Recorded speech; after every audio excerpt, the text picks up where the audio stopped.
Coming up on this week's episode of Flash Talk, Rob Senderoff talks about his team's big recent stretch of matchups. Kent State starting point guard Cian Medley talks about his ability to distribute the basketball. New Kent State women's basketball assistant coach Mary Dunn talks about her first year on staff. And finally, Kent State track and field head coach Nathan Fanger chats about the upcoming indoor season. All that and more coming up in a flash.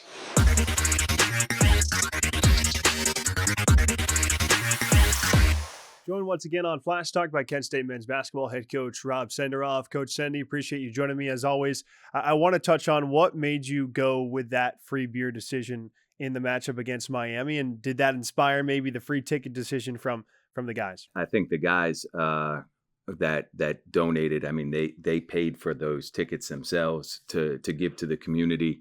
That was their idea. They wanted to to get our community out to the game.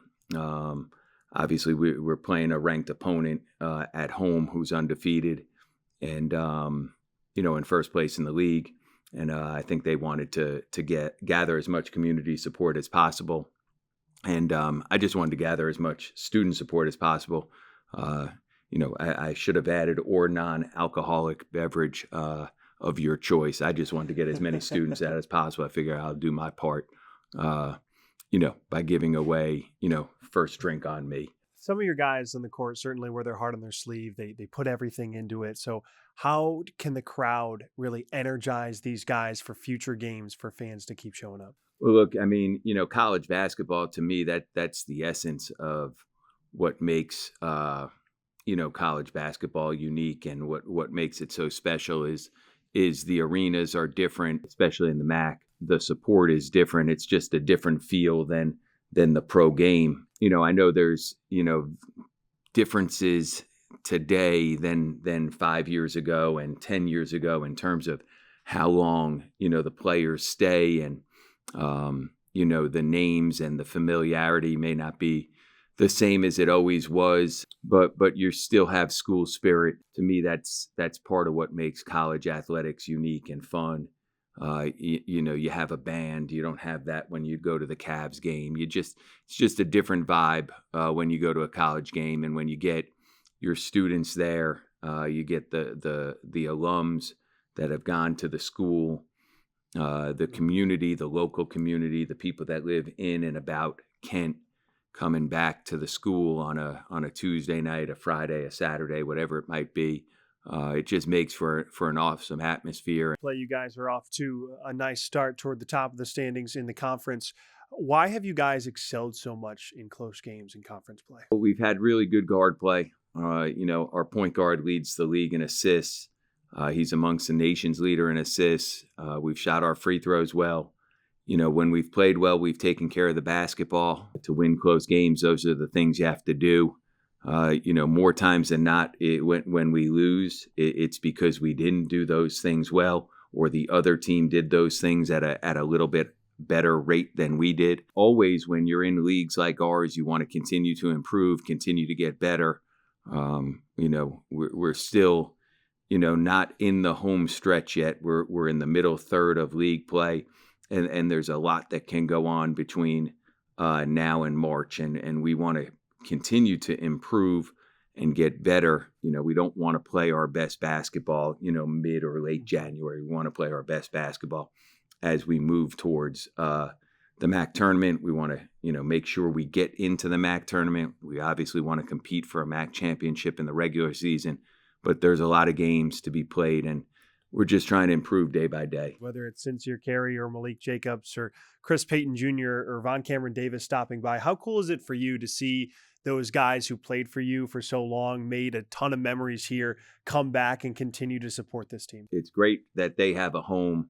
A lot of those guys are playing overseas, and Chris is hurt. So a couple guys, if they're hurt or in between jobs or whatever it might be, they know they can come into the gym and work out with our guys or work out with our coaching staff or be around our team. And to me, that's part of what makes this place unique, is that there's a family atmosphere here. I know everybody says that, but there is, and as long as I'm here, those guys know that they're welcome, and they'll be welcome well past when I'm here because of what they've done for the school and the university. But I'm happy that they're here. I know in a couple of weeks from now, Jimmy Hall will get inducted into the Hall of Fame, which will be a great day for him and his family. And hopefully, as these guys go through their process, they'll understand that being here at Kent is a special place, and you can do some great things here at this university. Coach Sendy, thanks so much. All right, great. Golden Flashes fans, it's time to lock in your seats. Single game tickets for Kent State men's and women's basketball MACC games are now available. Come out to one of the best mid-major environments in all of college basketball, with championship coaches leading the way. Head to ksutix.com to watch all of the action. That's ksutix.com to watch your Golden Flashes battle it out in conference play. Hope to see you there, and go Flashes! Hi, I'm Marcus Leto. I'm the co-creator of the Halo universe and the creator of the Master Chief. Kent State really taught me to think like a designer, not just to build visuals, but to build worlds. I mean, that was all this fire in my belly that I just wanted to kind of create something that was different. The program here really helped give me the tools to enter the workforce, and I still look back to Kent State as a foundation that allows me now to do the kind of stuff that I can do. Joined here at Flash Talk by Kent State men's basketball starting point guard Cian Medley. Cian, I appreciate having you on the show here. Yes, sir. Thank you for having me. Obviously, there's been a lot of great energy in the MACC Center lately. How do you guys try and harness that energy into making good decisions on the floor? The fans come out, they support and stuff like that, so it's only right that we play our hardest, and try to come out with a victory no matter which way the game goes and stuff like that. How much fun are you having playing basketball, considering you have all these weapons like shooters like Jahari and Quinn, and also a dominant big man Enrico to distribute the basketball? This year has been very enjoyable for me, being able to get guys involved, and stuff like that, Been winning a lot, we have some games where we had a few bumps in the roads and didn't go the way we wanted, but we've learned from it, we try to keep learning from winning, try to learn from losses as well. But, other than that, this year has been very fun, trying to keep the success that we have right now going.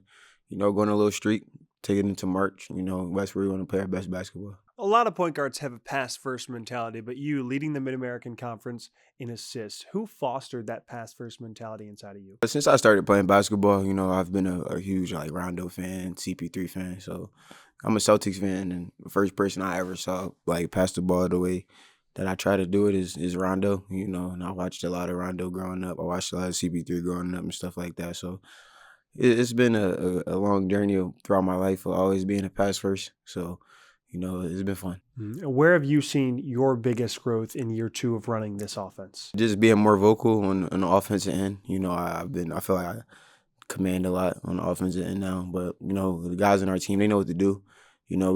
Coach puts us all in a great position to make the plays that we need to make. But, just taking more command and being more vocal on the offensive end. How have you continued to improve your shot? Because when you hit more than 1 3, Kent State wins over 90% of the time. So how have you continued to improve your shot in year 3 of college basketball? It's just a lot of reps. I put a lot of time in the gym this summer. Me, Coach Avery, Coach Philman, we put a lot of time in this summer. So it's just a whole bunch of reps and confidence. This is my 3rd year of college. I know the way the game goes, and you never get too high, get too low. Just stay constant. Whether the shot goes in or not, you just got to keep going. I asked Coach Senderoff the same question, and he pointed to you in this answer to this question. I asked, why have you guys excelled so well in close games? So why do you think that? I feel like he just trusts us. He trusts where he put the position he puts us in. He calls a lot of plays, I guess you could say, for me down the stretch, and it's just making the right read, trusting the guys. Whether it's me coming off shooting or finding someone. I feel like in those crunch moments, that's when I feel like we shine the most. Definitely had a game where it didn't go our way at Central. But, we bounced back, another close one, and we figured it out and got it done. Through the wins and losses, obviously no one can expect to be perfect. How, with you as a veteran leader, guys like Morgan Safford, Rico being a senior, Rob a veteran player, how do you guys make sure those young guys don't get too high or too low, knowing that this is a marathon, it's not a sprint? College game could go fast, especially when you're a freshman, sophomore. The college game could be very, very fast. So, I just try to preach to them, the game going fast, but slow your brain down. That's someone once told me is play fast but have a slow brain.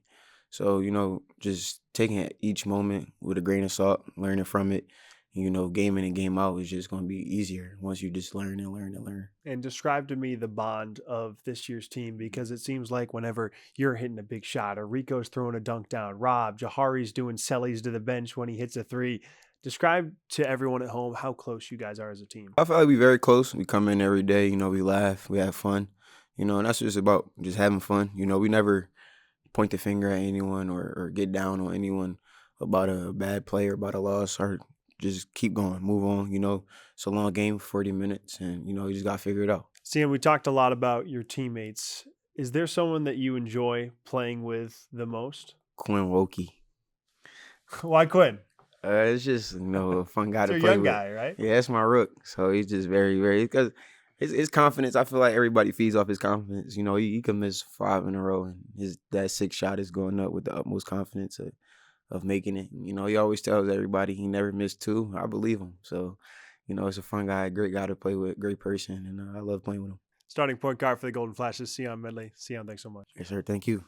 Coming up this week in Kent State Athletics, brought to you by KSU Ticks. Starting on Friday, January 23rd, men's and women's track hosts the Judd Logan Memorial inside the Kent State Fieldhouse. Wrestling travels for a dual meet at Northern Illinois for a 7 p.m. start. And gymnastics has a meet in Colorado Springs, Colorado. On Saturday, both basketball teams are in action on the road. The women travel to Buffalo for a 2 p.m. tip, while the men travel to Eastern Michigan for a game starting at 3:30, while wrestling travels to SIU Edwardsville for a 2 p.m. start. On Sunday, the 25th, Monday and Tuesday, women's golf is back in action for the UCF Challenge. And finally, on Tuesday, January 27th, men's basketball is back inside the MACC Center to take on the Ohio Bobcats for a 7 p.m. tip. As always, you can buy your tickets at ksutix.com. If you want more info on your favorite Flashes teams, visit kentstatesports.com or go to the Go Flashes app. We'll be back with more right after this. Golden Flashes fans, it's time to lock in your seats. Single game tickets for Kent State men's and women's basketball MACC games are now available. Come out to one of the best mid-major environments in all of college basketball, with championship coaches leading the way. Head to ksutix.com to watch all of the action. That's ksutix.com to watch your Golden Flashes battle it out in conference play. Hope to see you there, and go Flashes. Looking to revamp your home? Let Fair Painters, owned by Kent State football legend Brian Winters, tackle the job. From flawless interior painting to precise drywall repair and stunning cabinet refinishing, we've got you covered. Our local team in Streetsboro ensures top quality craftsmanship, fast service, and a 10% discount for veterans. Make your home look its best with the pros you can trust. Visit fairpainters.com or call 888-602-3247 for your free estimate today. Fair Painters, where fair meets quality. Joined here on Flash Talk by Kent State women's basketball assistant coach Mary Dunn. Coach Dunn, appreciate you joining me here on Flash Talk. Yeah, thank you for having me. It's your first year on Coach Starkey's staff. He obviously has had a lot of retention within his staff, but you being new, what has it been like being with the staff this year? It's been awesome. From the second I got here, I felt like I'd already been a part of it. We have such a great culture and such a great family, not just on the team, but also on the staff. So I'm really lucky to be here. Obviously, you guys are starting to get on a roll here. Mm-hmm. 3 MACC wins in a row, taking down the school down the road, taking down Ohio, Eastern Michigan on the road. What do you think has been maybe a little bit of a switch for you guys to rattle off this win streak? Really, we've just kind of accepted that circumstances have changed. We've had injuries and people have stepped up that have had to step up and have really taken those roles. And I just think that this is just definitely the beginning. This is how we're from that first game that we won. I think we've just turned a page and we're just going to keep moving forward. Really, every player on the roster, and you guys only had 10 players available the last couple of games. Mm-hmm. Everyone that was available is contributing. So what does that say about the team's depth, resiliency, and also everyone just staying ready because everyone has had to contribute? I mean, it's been great just seeing people that haven't really got as many opportunities just take advantage of those. Like Emery and Bianca have really stepped up recently. And I just think that it's just another level that we've dug into. And I think we were right there at first. You know, we were losing our first couple games in MACC conference, very close. And I think we finally just turned that page at Eastern Michigan due to the fact that people really embrace their role. You obviously are much more than just an assistant coach. So take everyone through a little bit more about some of your other duties, because taking care of all the things behind the scenes that people don't see to make the ball go in the basket. So I facilitate all of our travel. So anything hotel, bus, all of that stuff, flights. And I really like that. I'm a very organized person, and I really appreciate that I came in here and Coach Starkey trusted me to do all of that. And so that I'd say is my biggest thing that I deal. I also work kind of a little bit with marketing and social media. And we have a great graduate assistant in Andrea, and she's just been wonderful since the second she got here. So yeah. You were on the staff at UAB before you came to Kent State. You played at Pitt and Youngstown State. Tell me why, after you were done playing, why you wanted to go into coaching. The biggest reason is at Youngstown, I had an assistant coach, Andy Crane, and he just like completely changed my experience for the better. And I want to be able to do that for kids. So I would say definitely him. I also come from a family of coaches, high school coaches, but it's kind of been in my blood. But I would definitely say that my coach at Youngstown, he really led me here, and just he impacted me in so many ways on and off the court, and that's what I want to do. I'll ask you a little bit more about the players on this team. Who is someone you feel like has shown the biggest growth so far, from maybe even the summer all the way until midseason? I gotta say Emery, and I know it's not just because she had a great big week. I think she just really has kind of found herself here, and she just comes in every day, whether she's playing a lot or not, and she kind of brings that same energy. And she's also just hilarious and super quiet, and you wouldn't know it. So I think definitely her, from where she got here to now, it's been exponential growth. And I think there's been a couple other people too, like Bianca. She has just stayed the course. You know, sometimes she might not get in, whatever. And now when she needs to step up, she hit great free throws. At Eastern Michigan, she took like 1 million charges. I don't even know how many it was. It was so many. So I would say those two, yeah. And now I'll touch a little bit more on the younger players. You have 3 freshmen too that are obviously really improving, really all 3, Callie Campanelli and Caitlin Holmes. How cool is it? Because usually with freshmen, you see the most drastic growth throughout the season, to kind of see the light bulb go on, not only in practice, but kind of in games too. You see those moments. It's been awesome. Like, especially Caitlin, I feel like she's really getting comfortable now. And I mean, if you saw Caitlin play in high school, you know that she is just an absolute beast. So seeing her really finding herself, and I think give a lot of credit to Joy, who's out right now with injury, but she has been really mentoring Caitlin. And then Anna and Riley, again, same thing. Their roles might change, but they really embrace it. From the summer, I just think their mistake response and how they just deal with adversity has just tremendously grown. Coach Starkey talked about the tough non-conference schedule that you guys went through, and it was very difficult. You guys went through a lot of bumps there, and now it seems like you guys are reaping the rewards of that tough schedule, where you're playing teams and you're taking them down. You're getting right back into the picture of the MACC tournament. How much do you think that helped you? I think it helped us so much. I think at first it is hard to see, like going through losses, but we played such tough competitors. I think we had the most difficult net ranking for our opponents in non-conference. And I just think learning how to, from a tough loss, pick it up the next game, get ready. I mean, we had a great win non-conference versus Tulsa and Xavier. So we kind of got a little bit of that success. And I think now we're finally realizing, okay, it's not just one and done. We just keep it going. Moving forward, what are you most excited about? Next matchup coming up on the road at Buffalo, then some tough matchups against Toledo and Ball State. But really, the question should be, what does this team need to do to keep it going? We just need to focus on what's in front of us. So right now, we are all locked in with Buffalo. I don't think their record shows how talented they are, and I think it's going to be a good matchup for us, and we're really just going to have to bring it. But yeah, just really being where our feet are and just taking each opponent in day by day. Kent State women's basketball assistant coach Mary Dunn. Coach Dunn, thanks for the time. Thanks.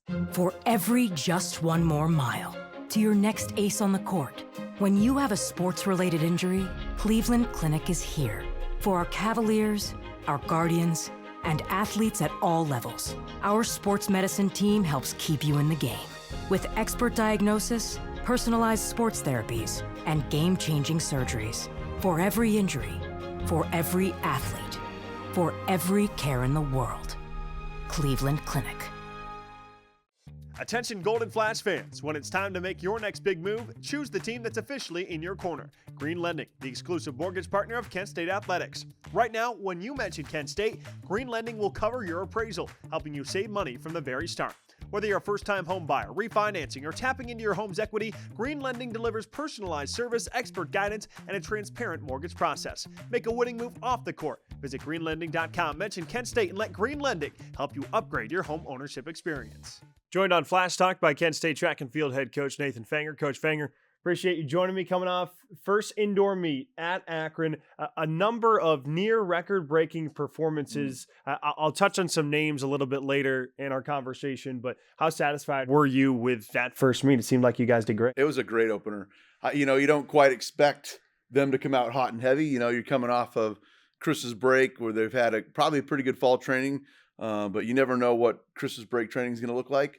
But man, there were some pretty strong performances. So a good way to open up the season. Aiden Bath, fantastic. We know how good of an athlete he is in terms of competing in the decathlon and things like that. So touch on his development a little bit and how he's able to stay ready. In the multis, you really need to stay on point on a lot of different things. Obviously, he specializes really well in the hurdles. He does an awesome job in the long jump. But yeah, overall, I mean, you've just got to stay in tune with not just the sprinting, but in the weight room, because you have to have those power events when you're doing your throws and you're dynamically coming off that the board in the long jump or the high jump. So he's able to do that, maintain very well, and he's progressed extremely well over his career. Some sprinters, Sean Callahan, 0.01 off the school record in the 60-meter dash. He absolutely flew. So impressive. So did you expect that? You're coming off Christmas break. They've done pretty solid training, but not maybe 0.01 off the school record type training. So I'm looking forward to seeing him compete this whole season. Obviously we have a home meet coming up this next weekend, but when he goes to Notre Dame, I think he's going to get pushed, and sometimes you got to get pushed out of those blocks to really see what can happen. So looking forward to seeing him go. Yeah. One more male athlete I'll touch on, Beatty Ba, obviously in the mile, just over 4 minutes. Mm-hmm. He's obviously known for his prowess in the cross country realm. So tell me about how excited you are to see him continue to race in that mile and help you guys out. He's versatile. You can run him a 10K, a 5K, a mile. He's got that ability to have that foot speed. So it was really awesome to see him back on the track in pretty good shape right now as well. Obviously, mentioned a few times being early in the season, but he's got some good foot speed and he's helping push that distance crew along pretty well. You mentioned to me just before the show that you're also really excited about the women's side this year. They have depth. There's a lot of talent. So tell me about some of those athletes. Amron, awesome opener up in the 400 this past weekend, and Alexa Nestor in the hurdles. Keely Dunaway in the jumps. Mm-hmm. You've got the multi crew with Shelby and Sveni and Mathilde. Such a strong group of individuals. Really looking forward to seeing some of the newcomers as well. Some of the freshmen that are here that could step up and play a big role in hopefully winning a conference championship for us. Friendly confines this weekend with a meet this Friday. What's some areas of growth you guys are looking to improve on, either on the men's or women's side? It's always nice to be on your home turf. You're getting to compete in your own surroundings. I think that's probably, you get one under the belt. So going to Akron, you had that one opener up, and even though we opened up extremely well, it's still super convenient and nice to feel like you're in your home turf. So I think we'll have some continually good marks, but I think better stuff down the road, because the way our staff does and the way I've done it is don't come out too hot and heavy. Even though it seems like we did, I think the best way to train for the end of the year for conference is keep them loaded, keep them in a heavy training system, and then unload them properly for conference. So I think by the end of the season, even though we've had strong marks in the opener, we'll have better ones at the end of the year. And what is the best way? Take us through maybe the training schedule. I know it's a little bit different for every athlete because they compete in different events, but how systematically you try and do that so when it comes time for MACC championships, they're having their best times. They're in the school record books. You keep them loaded. So the weight room might be a little more intense. Like you're keeping your numbers and your percentage is a little higher. So I might lift them a little heavier, or they might run a little bit longer distances. They might not be in peak performance at every given time. So we try to push that peak back a little bit, because if you peak them too soon, we still have an outdoor season as well. So you really have to understand how to wave their peaking system. What should they be excited most to watch, both the men and the women, in a home indoor meet this Friday? That's a tough one. We always like to look at the track, but there's some good throws as well. My men's side, Donovan came out with just shy of his PR as well. He's leading the conference. Got to go look over at the jumps, the long jump, the triple jump. Kyla in the pole did an amazing job. That was another one we didn't even mention. But obviously, you're looking at the track, you're looking at those speed times. The speed demons are always like, oh, Here they come. Track and field head coach Nathan Fanger. Coach, good luck this weekend. Appreciate it. That'll do it for this week's episode of Flash Talk. Make sure you tune in next week. We'll have more of Kent State men's and women's basketball chatter. For our entire GFTV studio, Ethan Lachinsky, Justin Spots, I'm Dane Richardson saying good night and go Flashes.